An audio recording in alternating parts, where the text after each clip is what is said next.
શક્તિકાંતા દાસ અત્યારે CII annual session 2023માં સંબોધન કરી રહ્યા છે. એ જોઈએ. Resulted in financial stability concerns not only in those countries but all around.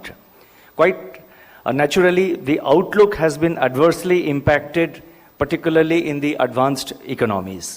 The proximate cause of this banking turmoil in the United States and Switzerland in March 2023 is a confluence of rising interest rates, unrealized losses in debt securities portfolio, and other idiosyncratic risks. Coexistence of high inflation and banking stress is complicating the responses of central banks as they face a trade-off between the risk of either straining financial markets or having to tolerate longer periods of high inflation. Amidst these global uncertainties, the Indian banking system remains stable and resilient with strong capital and liquidity positions, improving asset quality, better provisioning coverage, and improved profitability. Let me now turn to the domestic growth scenario. Sanjeev has already touched upon it, as I said. For the current year, for the year that has just ended, that is 22-23, the estimates are that it will be 7%. But there is a possibility that it could be even more. The data will come at the end of this month. According to all the recent trends, it will not be a surprise if the GDP growth of last year comes slightly above 7%. But let's stick to 7% for the time being.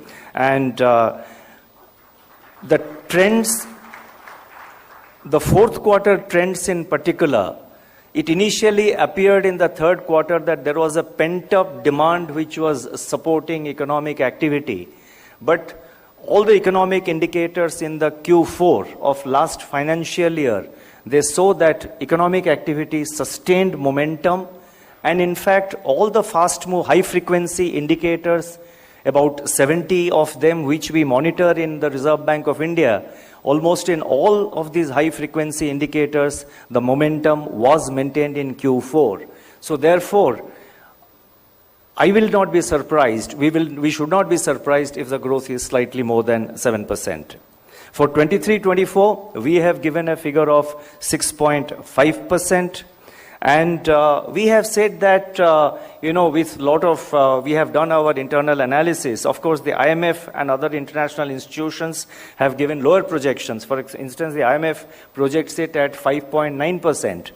But we derive confidence at this point of time from the fact that agriculture has done well, and we are assuming a normal monsoon.